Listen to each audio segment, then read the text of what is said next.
Bonjour à tous et à toutes.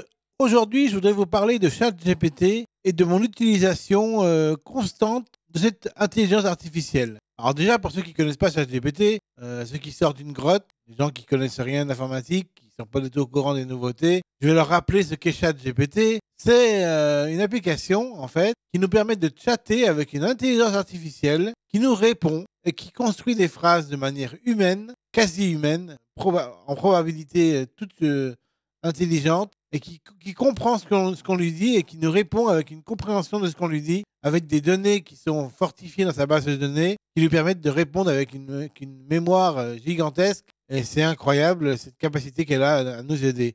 Elle peut nous aider à programmer, elle peut nous aider à concevoir des poèmes, des chansons, elle peut nous aider à répondre à des problématiques diverses et variées. Il y a tout un champ d'application possible avec ChatGPT. C'est incroyable tout ce qu'on peut faire avec.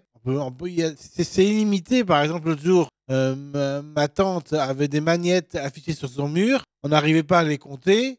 Alors, qu'est-ce que j'ai fait? J'ai scanné l'image, j'ai mis dans ChatGPT 4+, que ChatGPT 4+, c'est pas, on peut mettre des images. ChatGPT 3, on peut pas, par contre, mais si on achète l'abonnement à 20 dollars par mois, eh bien, on peut mettre des images, des sons, des vidéos, pas des vidéos, je crois, des sons, des images. On peut mettre des Excel, on peut mettre des CSV, on peut mettre ce qu'on veut comme format de fichier. La plupart des formats de fichiers qui sont éditables et lisibles via un être humain sont compréhensibles par ChatGPT. Et par exemple, si on met une photo des magnettes affichées sur le mur, ChatGPT est capable de les compter et nous dire combien il y en a sur le mur, alors que nous, on n'arrive même pas à les compter. C'est incroyable. L'autre jour, j'avais une pièce de monnaie, ça appartenait à un collectionneur de pièces de monnaie de tous les pays francophones et tout. J'ai montré la pièce et il savait reconnaître la valeur de la pièce. Des fois, il n'y arrive pas, mais des fois, il y arrive. C'est quand même incroyable. Vous vous rendez compte? Toutes ces champs d'investigation possibles avec ChatGPT. Et moi, j'utilise surtout pour programmer, parce que je suis un programmeur à la base.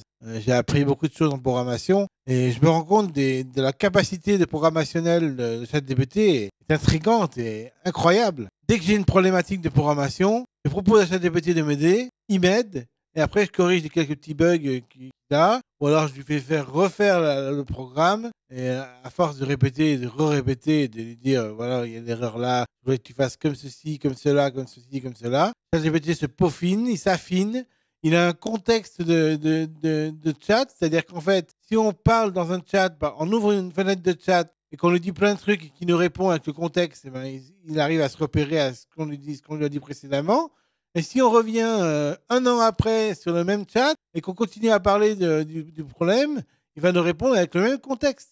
C'est incroyable. Qu'est-ce qu'ils ont inventé? C'est OpenAI, là. Ils sont forts quand même d'avoir inventé un truc pareil. Moi, je serais incapable de créer une intelligence artificielle qui fasse ça. Hein. Je ne sais pas comment ils ont réussi avec le deep learning, apprentissage profond. Je ne sais pas comment ils y sont arrivés. Ils ont tellement mis de données dans l'intelligence qu'elle est capable de comprendre et de raisonner et d'avoir des mnésies, de la mémoire mnésique. C'est incroyable. Je ne sais pas comment ils font. En tout cas, je suis épaté par cette ChatGPT et je l'utilise régulièrement. Par exemple, récemment, je l'ai utilisé pour faire un générateur de mots de passe pour mes connexions sur mes applications et sur mes sites internet. J'ai fait ça parce que je voulais avoir des mots de passe stockés sur ma clé USB en chiffré et je voulais avoir une application qui crypte mon mot de passe et qui permette de faire une série de mots de passe en interne, faire du cold wallet. Ça veut dire en fait, contrairement au hot wallet qui est sur internet, le cold wallet, c'est des porte-monnaies électroniques, des comptes sécurisés en local.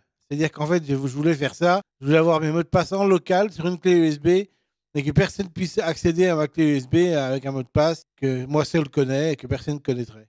Voilà. Et ChatGPT m'a aidé à faire ça. En 15 minutes, j'avais fini l'application. C'est stupéfiant. Hein. C'est incroyable. Peut-être pas 15 minutes, mais 20 minutes, on va dire, en cumul. Je lui mettre 20 minutes de temps à lui faire programmer ça. Il n'arrivait pas à tout faire, mais j'ai rectifié quelques bugs parce que je suis programmeur et je sais où sont les bugs. Mais c'est incroyable ce qu'il arrive à faire parce que si on lui fait comprendre une certaine logique, dans la logique qu'on lui fait comprendre, il programme sans erreur. Il est rigoureux à souhait. Et si par exemple on se trompe de logique, si on lui donne une logique qui n'est pas vraiment précise et que ChatGPT n'arrive pas à bien interpréter, alors dans la logique imprécise que ChatGPT a comprise, sa programmation est juste. C'est ça qu'il faut comprendre, c'est qu'en fait dans la logique qu'on lui dit, il est capable de programmer des choses très justes et rigoureuses. Contrairement à Google, qui propose certaines librairies avec des champs d'application, c'est rien par rapport à Google, c'est rien. Google, c'est infime. ChatGPT, c'est le futur de la recherche d'IA, quoi. Voilà, c'est tout ce que j'avais à dire. Et franchement, je suis épaté par ChatGPT. Chaque jour, ça m'épate de plus en plus. Et personnellement, je ne sais pas comment je pourrais vivre sans maintenant. Bon, je pourrais vivre sans, bien sûr. Il suffirait d'être créatif, repartir à zéro, d'utiliser Google. Mais ça m'enquiquinerait, hein. Parce que c'est compliqué d'utiliser Google maintenant.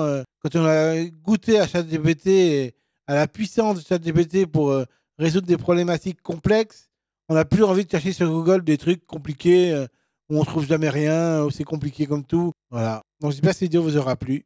Bye.